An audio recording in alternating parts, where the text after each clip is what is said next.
राधे राधे दोस्तों। तो स्वागत है आपका हमारे YouTube channel study with RJ Bhagora में। कहते हैं कि वो वक्त चला गया जब लोग खैरियत पूछते थे। वो वक्त चला गया जब लोग खैरियत पूछते थे। ये वक्त नया है मेरे दोस्त, यहाँ सब हैसियत पूछते हैं। इसलिए अपनी हैसियत बनाने के लिए आप हमारे साथ बने रहें। हम आपकी वो हैसियत बनाने में पूरी तरह से ईमानदारी से मेहनत करते रहेंगे। तो आज का हमारा टॉपिक है स्ट्रक्चर ऑफ ऑपरेटिंग सिस्टम। क्या टॉपिक है? Structure of operating system.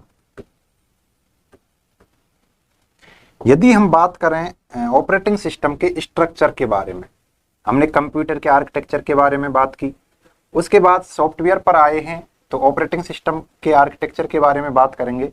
तो इसके आर्किटेक्चर के लिए एक हम डायग्राम बनाएंगे दोस्तों। ये आपका हार्डवेयर हो गया, ठीक है ना। आपका हार्डवेयर है, यानी इसके अंतर्गत आप मान सकते हैं कोई इनपुट या आउटपुट डिवाइस है, सीपीयू है या कोई मेमोरी है। ये आपका हार्डवेयर है। हार्डवेयर से जुड़ा हुआ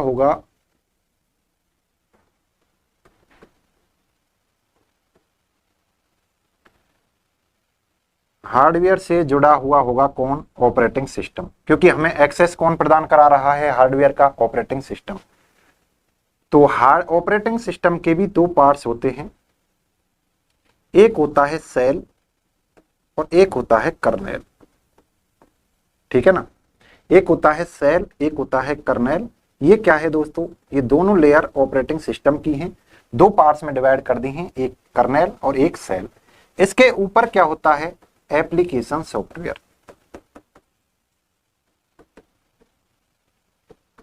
एप्लीकेशन सॉफ्टवेयर, ठीक है ना भाई।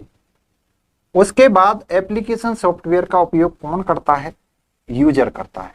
यहां आप और हम बैठे हुए हैं, ठीक है ना, ये यूजर हैं, ठीक है ना। तो ये कौन हो गए? यूजर। क्योंकि दोस्तों यूजर कभी भी डायरेक्ट ऑपरेटिंग सिस्टम के साथ नहीं जुड़ता। ऑपरेटिंग सिस्टम के साथ डायरेक्ट जो जुड़ता है, ऑपरेटिंग सिस्टम के साथ डायरेक्ट जो जुड़ता है वह है हार्डवेयर। हार्डवेयर ऑपरेटिंग सिस्टम के साथ डायरेक्ट जुड़ा हुआ होता है और यूजर एप्लीकेशन सॉफ्टवेयर के साथ डायरेक्ट जुड़ा हुआ होता है। एक एग्जांपल देता हूं। आप एप्लीकेशन यूज करते होंगे, फेसबुक, इंस्टाग्राम, यूट्यूब, ठीक है ना। तो आप किसके ऊपर जाते हो? फेसबुक को खोलते हो, यानी आप किसके साथ इंटरकनेक्टिंग कर रहे हो? एप्लीकेशन सॉफ्टवेयर के साथ। क्योंकि फेसबुक क्या है, इंस्टाग्राम क्या है? आपका ऑपरेटिंग सिस्टम है। लेकिन जो आपकी फेसबुक का आइकन है या लोगो है, उसको बना के कौन दे रहा है? बना के ऑपरेटिंग सिस्टम दे रहा है। यूट्यूब का जो लोगो आप देखते हो रेड कलर का, ठीक है ना, वो बना के कौन दे रहा है? स्क्रीन के ऊपर ऑपरेटिंग सिस्टम दे रहा है। यूजर डायरेक्टली संपर्क होता है यूजर का एप्लीकेशन सॉफ्टवेयर के साथ, और ऑपरेटिंग सिस्टम का डायरेक्टली संपर्क होता है हार्डवेयर के साथ, ठीक है दोस्तों। तो इस आर्किटेक्चर में आपको समझ में आ रहा होगा कितने कंपोनेंट्स होते हैं। एक हार्डवेयर हो गया, एक ऑपरेटिंग सिस्टम हो गया, एक एप्लीकेशन हो गया, ठीक है ना, एक आपका यूजर हो गया।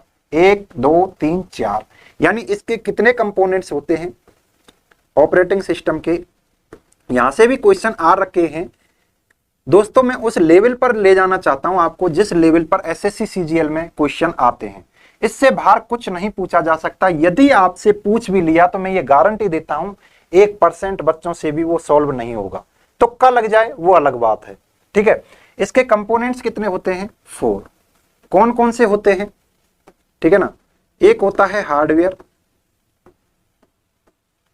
उसके बाद ऑपरेटिंग सिस्टम,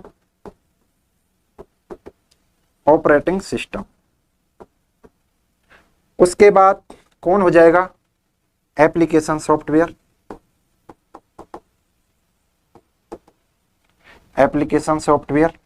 उसके बाद कौन आता है? हम और आप आते हैं, यानी यूजर्स जिसके बाद डायरेक्टली संपर्क बनाता है वो होता है एप्लीकेशन सॉफ्टवेयर। तो ये आपको स्ट्रक्चर समझ में आया होगा।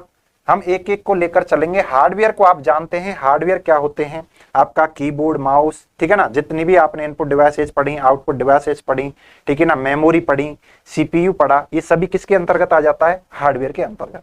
तो हार्डवेयर यानी एक कंपोनेंट्स के बारे में आप जानते हो थोड़ा सा अपन उसके बारे में लिखेंगे। देखो यहां से दोस्तों 2-3 क्वेश्चन आते रहते हैं, बहुत सिंपल क्वेश्चन है कि सबसे इंटरनल कंपोनेंट्स कौन सा है, सबसे आंतरिक कंपोनेंट्स, आंतरिक घटक कौन सा है। तो इस डायग्राम में सबसे अंदर कौन दिखाई दे रहा है दोस्तों, हार्डवेयर, ठीक है ना।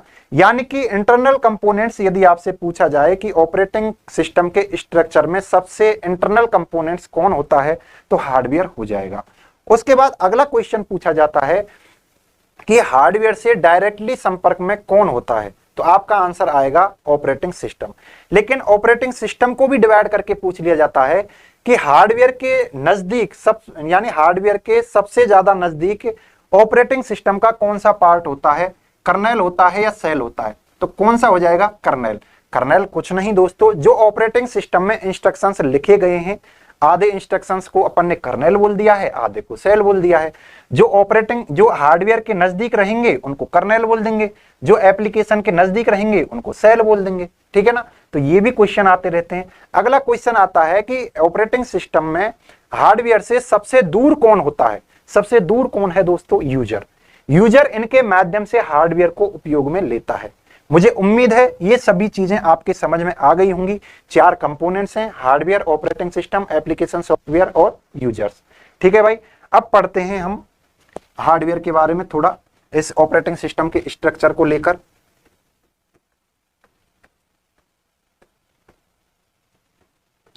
हार्डवेयर दोस्तों इस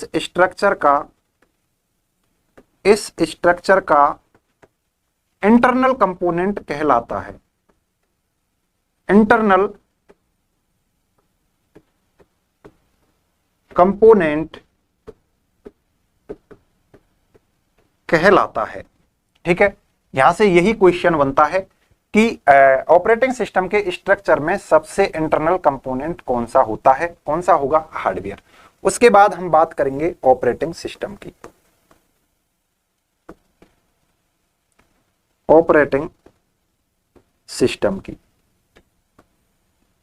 जिसको आप शॉर्ट्स में क्या बोल सकते हो, ओएस।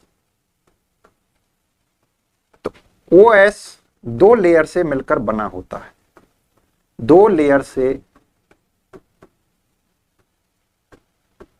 मिलकर बना होता है, ठीक है ना।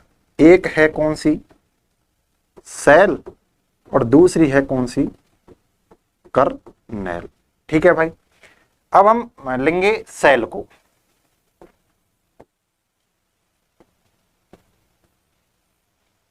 सेल क्या होता है दोस्तों, जो भी हम कंप्यूटर के अंतर्गत कोई कमांड देते हैं, ठीक है ना, वो ऑपरेटिंग सिस्टम के पास जाती है। उसके बाद ऑपरेटिंग सिस्टम हार्डवेयर डिवाइसेस जितनी ही उनको बताता है कि भाई आपका काम आ गया है, आप काम करना स्टार्ट कर दो, ठीक है ना। तो ये जो सेल है ये करता है एक तरह से इंटरप्रेटर की तरह वर्क करता है। यह है इंटरप्रेटर की तरह वर्क करता है। इंटरप्रेटर का मतलब क्या है, यानी कि आपने कमांड दी, क्या, Ctrl+P दी, कोई कमांड दी ऑपरेटिंग सिस्टम के लिए, ठीक है ना। आपने कंप्यूटर में Ctrl+P दी, इसका मतलब है आप प्रिंटर को यूज लेना चाह रहे हो, यानी अपनी फोटोकॉपी या प्रिंटर निकालना चाह रहे हो, प्रिंट निकालना चाह रहे हो। Ctrl+P का यही मतलब होता है। लेकिन Ctrl+P कमांड है, ये किसके पास जाएगी, ऑपरेटिंग सिस्टम के पास। ऑपरेटिंग सिस्टम कहां स्थित है, रैम के अंतर्गत। इसलिए मैंने आपको बोला था कि जिस भी चीज की आपको प्रोसेसिंग करनी है वो सबसे पहले किसके पास जाएगी, रैम में, क्योंकि रैम में आपका ऑपरेटिंग सिस्टम बैठा हुआ है। अब जैसे ही ये ऑपरेटिंग सिस्टम के पास जाएगी, सबसे पहले ऑपरेटिंग सिस्टम की जो पहली लेयर है सेल, ये मिलेगी इस कमांड से कि भाई क्या हो आप, ये बोलेगा मैं Ctrl+P हूं, ठीक है ना। तो ये इसका मतलब निकाल कर देगा, यानी जो कमांड आपने दी है उसका मतलब निकाल के आगे कौन देता है, सेल देता है। यानी इसका मतलब है कि भाई ये मतलब निकाल के देगा, अच्छा आप तो प्रिंट करवाने के लिए आए हो, तो प्रिंट करने के लिए आए हो, प्रिंट करने के लिए। तो ये क्या करेगा, जो आपका अगला कंपोनेंट्स अपन ने लिखा था ऑपरेटिंग सिस्टम के अंतर्गत, कर्नेल, कर्नेल को बताएगा, क्योंकि कर्नेल नहीं समझता कमांड के बारे में, ठीक है ना। कर्नेल इन कमांड के बारे में समझता नहीं है। कर्नेल का काम तो है कोई भी हार्डवेयर है उसको खींच कर लाना कि भाई तेरा ये काम आ गया है, ठीक है ना, इसको करो। तो कर्नेल को कौन समझाएगा? सेल समझाएगा। आपने कमांड दी control plus P, control plus P का सेल ने मतलब निकाला प्रिंट, और कर्नेल से बोला भाई एक कमांड आ रही है प्रिंट के लिए, आप ऐसा करो प्रिंटर को लेकर आओ, प्रिंटर को चालू कर दो। तो जैसे ही ये प्रिंट के लिए कहेगा कर्नेल से, कर्नेल अपना वर्क करना स्टार्ट कर देगा, ठीक है ना। तो इसका आपको बस इतना ही याद रखना है, जो आपकी सेल है ये किसका काम करती है? इंटरप्रेटर का। इंटरप्रेटर का मतलब है जो भी आपकी कमांड आएंगी उनको ये समझाएगा। समझाना किसको समझाएगा? कर्नेल को समझाएगा कि ये काम आया है हमारे कंप्यूटर के लिए, ठीक है मेरे दोस्त। अब चलते हैं कर्नेल के ऊपर। ये ऑपरेटिंग सिस्टम के ही पार्ट्स हैं कर्नेल। अब सेल ने कहा कर्नेल से कि कर्नेल भाई ऐसा करो प्रिंट करवाओ, ठीक है ना। तो प्रिंट करवाओ ये कर्नेल के पास आया है। कर्नेल क्या करेगा? जो भी आपका प्रिंटर है उसको बोलेगा भाई प्रिंट करो, भाई ऐसा करो प्रिंट करो, चालू हो जाओ आप, मेरी समझ में आ गया है आगे से कमांड क्या आई है, प्रिंटर आई, ठीक है, प्रिंट के लिए आई है। तो प्रिंटर को जो निर्देश देगा कौन देगा? कर्नेल।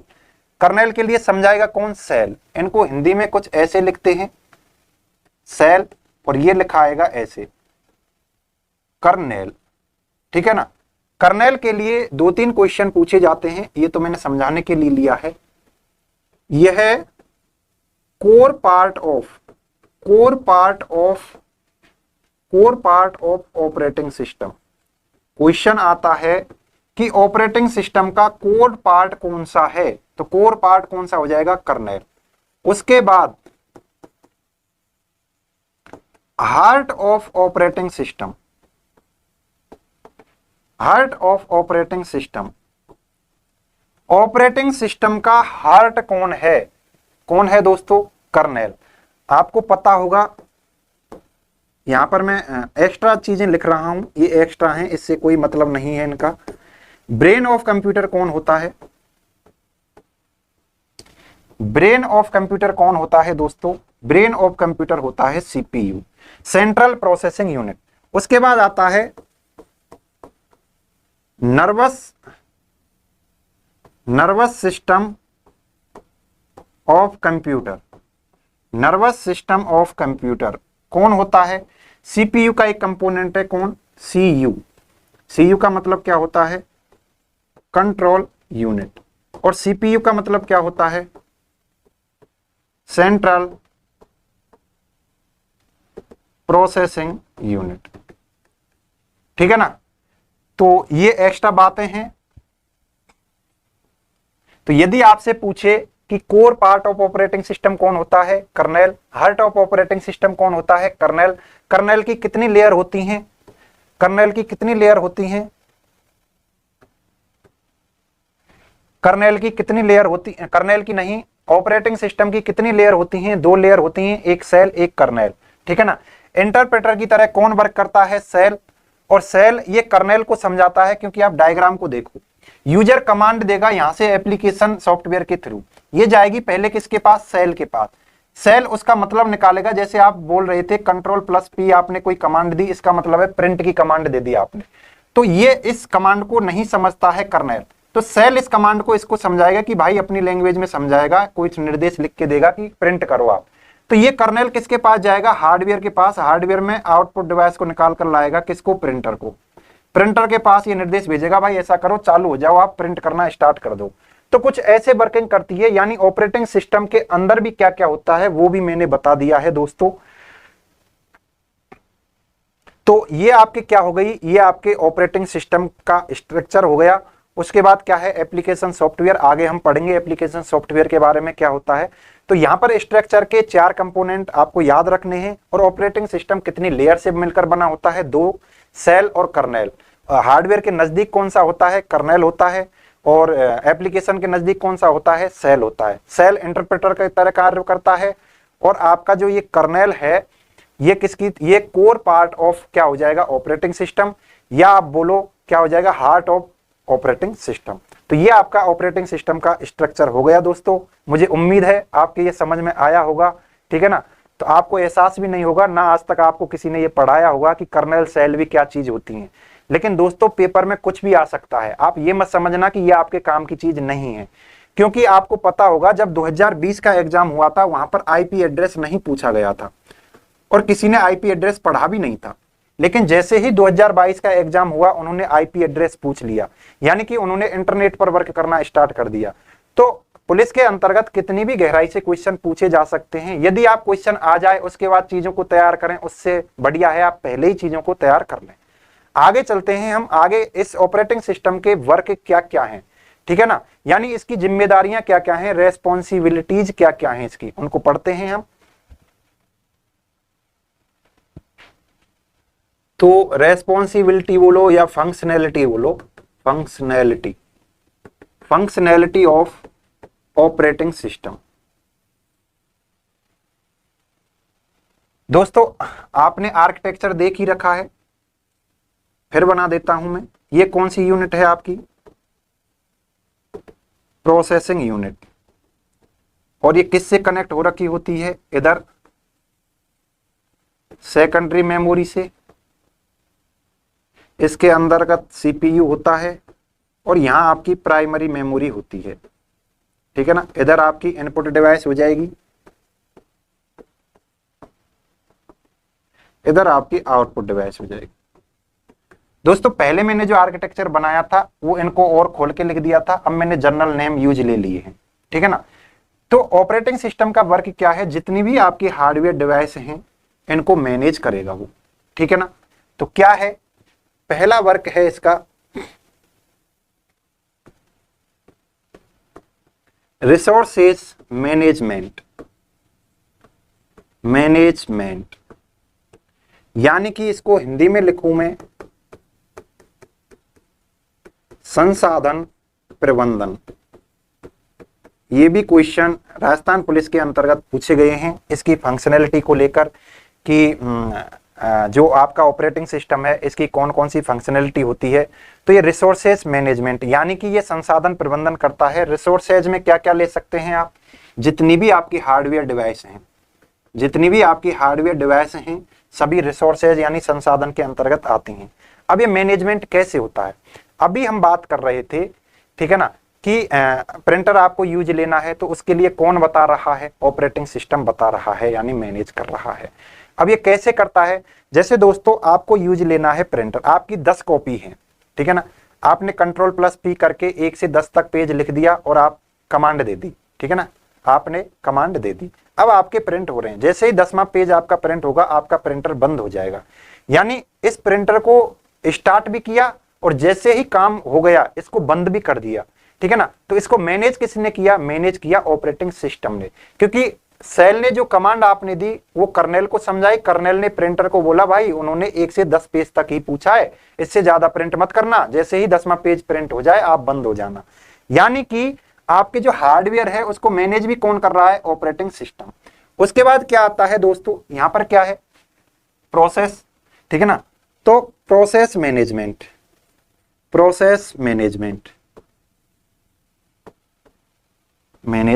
ठीक है ना, जो आपकी प्रक्रिया होती है प्रोसेस की उसको भी कौन प्रबंधित करता है, ऑपरेटिंग सिस्टम। उसके बाद आता है एक डिस्क मैनेजमेंट। डिस्क का मतलब है यहां पर जो आपकी कंप्यूटर में परमानेंट मेमोरी होती है, हार्ड डिस्क को ये मैनेज करता है, यानी हार्ड डिस्क का प्रबंधन। इसका मतलब क्या है दोस्तों, हार्ड डिस्क का प्रबंधन ये कैसे करता है, आपने देखा होगा परमानेंट मेमोरी के अंतर्गत आप जो भी चीजें रखते हो वो फोल्डर के रूप में होती है, वो एक सिस्टमेटिक रूप से अरेंजमेंट हो रखी होती हैं। आपने ये भी देखा होगा कि जैसे ही आप हार्ड डिस्क को खोलते हो उसके अंतर्गत आपको मिलते हैं, जैसे फोल्डर मिलते हैं, drive C, drive D, drive E, drive F. इनको कौन बना के दे रहा है, इनको आपका ऑपरेटिंग सिस्टम बना के दे रहा है। यदि आपका ऑपरेटिंग सिस्टम नहीं हो तो जो फोल्डर आपके बने हुए हैं ये नहीं बनेंगे, आपकी सेकेंडरी मेमोरी में जो डेटा पड़ा हुआ है वो एक सिस्टमेटिक रूप से अरेंजमेंट नहीं हो रखा होगा, बिखरा हुआ हो रखा होगा, ठीक है ना। तो इसको मैनेज करने का काम कौन करता है, आपका ऑपरेटिंग सिस्टम में। कैसे करेगा आपको पता होगा, जैसे आप खोलते हैं कंप्यूटर, आपने चलाया होगा, तो आपकी ड्राइव सी होती है, ठीक है ना, ड्राइव डी होती है, ड्राइव ई होती है, ठीक है ना। इनकी फॉर्म में आपका जो भी डेटा है उसको रखता है। यहाँ पर वो 2-3 थ्योरम को, 2-3 टेक्नोलॉजी हैं उनको यूज लेता है। यदि हम बात करें विंडो ऑपरेटिंग सिस्टम की, तो आपने सुना होगा, आपके एग्जाम में इनकी फुल फॉर्म भी पूछी गई है। ये इसके लिए यानी डिस्क मैनेजमेंट के लिए ये 2 प्रॉपर्टीज को यूज लेता है। एक है NTFS, ठीक है ना, और एक है कौन सी, FAT। ये प्रॉपर्टीज हैं दोस्तों। एक ऑपरेटिंग सिस्टम आप पढ़ोगे MS window operating system in properties को यूज लेता है। हर ऑपरेटिंग सिस्टम अलग अलग प्रॉपर्टीज को यूज लेता है। यहाँ पर डिस्क मैनेजमेंट के लिए आपका जो MS विंडो है वो इन 2 प्रॉपर्टीज को यूज लेता है। लाइनक्स अलग को लेगा और सभी अलग को लेंगे, लेकिन आपके एग्जाम पॉइंट ऑफ व्यू से इंपॉर्टेंट MS विंडो है, इसलिए हम इनकी बात कर लेते हैं। इनकी फुल फॉर्म पूछी गई, ठीक है ना। यानी कि आप जो डिस्क मैनेजमेंट कर रहे हो, डिस्क मैनेजमेंट आप जो कर रहे हो, यदि मैं बात करूं, एक एग्जांपल लूं, ऑपरेटिंग सिस्टम कौन सा, MS विंडो। तो MS विंडो कौन सी प्रॉपर्टीज को यूज लेता है, एक लेता है NTFS और एक लेता है FAS। आपके पुलिस के एग्जाम में इन दोनों की फुल फॉर्म पूछी गई है, ठीक है ना। इसकी फुल फॉर्म होती है न्यू टेक्नोलॉजी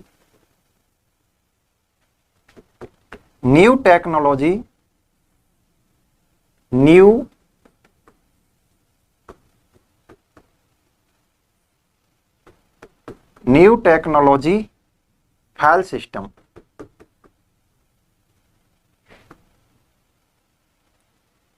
उसके बाद FAS की होती है फाइल एलोकेशन टेबल,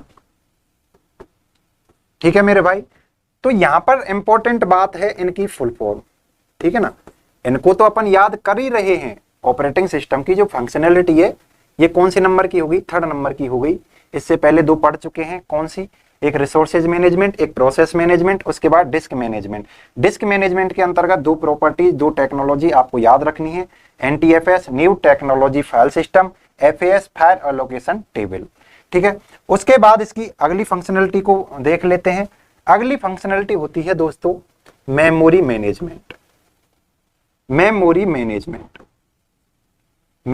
मैनेजमेंट। अब आपके अंतर्गत एक क्वेश्चन उठ रहा होगा कि सर अभी तो आपने बात कर तो ली मेमोरी की यानी डिस्क की। दोस्तों जब आपके पास केवल मेमोरी शब्द लिखा हुआ, उसका मतलब आपको समझना है कि ये रैम की बात कर रहा है, यानी कि ये रैम को मैनेज करने का काम करता है। क्योंकि आप क्या करते हैं, जब आप कंप्यूटर में वर्क करते हैं तो कमांड देते रहते हैं, तो कौन सी पहले कमांड जा रही है, कौन सी बाद में जा रही है, और किस कमांड को कब यूज लेना है, ये सभी को कौन प्रबंधित करेगा, यानी ऑपरेटिंग सिस्टम करेगा। कोई कमांड आपने पहले दी है तो वो पहले हो जाना चाहिए उसका काम, कोई बाद में दी है तो बाद में हो जाना चाहिए उसका काम। तो इनको मैनेज करने का काम कौन करता है, आपका ऑपरेटिंग सिस्टम करता है। यह भी दोस्तों 2-3 तरह से करता है, 2-3 तरह की एल्गोरिथम यूज लेता है। एक का नाम है फीफो। इसकी फुल फॉर्म होती है कि भैया जो पहले आएगा वो पहले पाएगा, फर्स्ट इन फर्स्ट आउट। यानी जो कमांड मेरे पास रैम के अंतर्गत, जैसे आपने चलाया म्यूजिक प्लेयर चला दिया आपने, ठीक है ना, उसके बाद आपने MS वर्ड चलाया, तो ठीक है, उस पहले जैसे ही आपने म्यूजिक प्लेयर चलाया तो ये पहले म्यूजिक प्लेयर को चलाएगा, बाद में आपके MS वर्ड को चलाएगा। तो इसकी जो प्रॉपर्टीज है कौन सी है, एल्गोरिथम में कौन सी है, फीफो पर वर्क करता है। एक और है लीफो का मतलब है लास्ट इन और फर्स्ट आउट,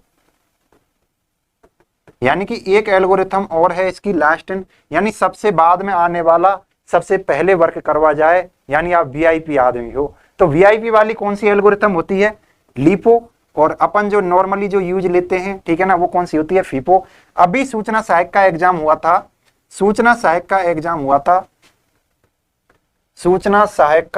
हुआ था 21 जनवरी 2024 को।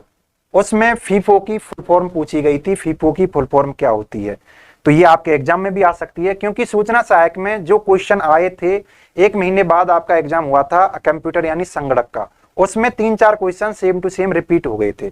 इसलिए मैं बार बार कहता रहता हूं कि जो भी PYQ है प्रीवियस ईयर क्वेश्चन उनको आपको करना चाहिए, लेकिन आपने अभी तक नहीं किए हैं तो आप टेंशन फ्री रहें। हम कोशिश करेंगे, चाहे हमें मैराथन लानी पड़े, आपके सभी PYQ कवर कराएंगे।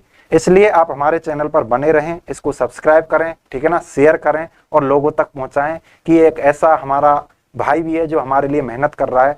दोस्तों एक्चुअली ऐसा है, मेरी ऑफलाइन क्लासेज भी चल रही हैं कोचिंग में, फिर भी मैं टाइम निकाल कर आपके लिए वीडियो शूट कर रहा हूं, ठीक है। तो मैं बड़ी ईमानदारी से मेहनत कर रहा हूं, जो मैं पेड कोर्सेज में पढ़ाता हूं वही आपके लिए पढ़ा रहा हूं, कोई भी मतलब भेदभाव नहीं कर रहा। बस शर्त यह है कि आप इसका कितना फायदा उठा पाते हो, ठीक है। मेमोरी मैनेजमेंट हो गया। और ऑपरेटिंग सिस्टम क्या करता है, ये अपन को क्या देता है, सिक्योरिटी देता है एंड प्राइवेसी देता है। अब इसका मतलब क्या है सर, सिक्योरिटी प्राइवेसी कैसे देता है? देखो मेरे भाई, आप अपने कंप्यूटर में लॉक लगा सकते हो या नहीं? आप बोलोगे यस सर हम पासवर्ड लगा सकते हैं, तो वो क्या हो गई, सिक्योरिटी। उसको कौन प्रदान कर रहा है? उसको ऑपरेटिंग सिस्टम ही तो प्रदान करता है। यदि आपके पास ऑपरेटिंग सिस्टम नहीं हो तो आपका कंप्यूटर स्टार्ट ही नहीं होगा, क्योंकि ऑपरेटिंग सिस्टम क्या है, सिस्टम सॉफ्टवेयर है। सिस्टम सॉफ्टवेयर के बिना आपका कंप्यूटर चल ही नहीं सकता। लेकिन ये एक और एक्स्ट्रा प्रॉपर्टी दे रहा है, कौन सी, सिक्योरिटी की और प्राइवेसी की। जब सिक्योरिटी मिल जाएगी तो प्राइवेसी अपने आप बनी रहेगी, ठीक है दोस्तों। तो ये इसके 5 क्या थे, मेमोरी मैनेजमेंट या बात करें प्रोसेस में मैनेजमेंट, ये सभी क्या थे, इसकी फंक्शनलिटी, इसकी वर्किंग। तो यहां से 3 ऑप्शन में दे देगा, एक अलग दे देगा कि कौन सा ऑपरेटिंग सिस्टम का कार्य नहीं है। तो आपसे ये सभी क्वेश्चन हो जाएंगे, कोई भी क्वेश्चन इधर उधर नहीं जाएगा। मैं PYQ लेकर आऊंगा तब और अच्छी तरह से और बता देंगे हम PYQ के माध्यम से, ठीक है दोस्तों। तो आज के लिए इतना ही। ये वीडियो आपको कैसा लगा, हमारी मेहनत पसंद आई या नहीं आई? यदि आई हो तो लाइक बटन को प्रेस कर दें, चैनल को सब्सक्राइब कर लें, और जो भाई राजस्थान पुलिस की तैयारी कर रहा है उस बंदे तक इस चैनल को जरूर पहुंचाएं, इसका लिंक भेजें, शेयर करें। राधे राधे।